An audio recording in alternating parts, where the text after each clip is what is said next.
We're making a delicious vegetable soup. It's packed with vitamins and minerals. It's absolutely wonderful on a cold day to have a warm bowl of comforting soup. And the soup is really very easy, comes together with very little effort, and very good for you.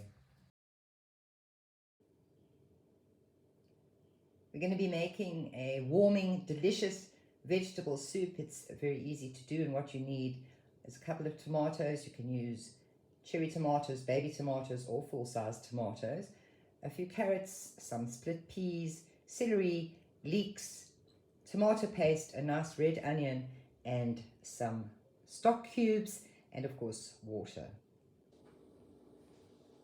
Finally, dice your celery, leeks, your red onion, and now we're going to sweat that in about a tablespoon of vegetable oil.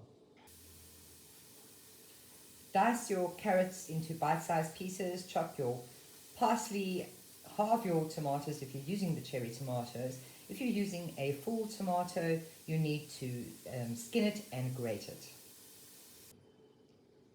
Once you've sweated your onions, celery, and leeks for about 10 minutes and the onion is translucent, you can now add all the other ingredients. What you want to add is all your carrots, your tomato, half, your parsley, and half the split peas. Add about 2 liters of water to your pot and add 2 to 3 tablespoons of tomato paste and a stock cube or stock powder.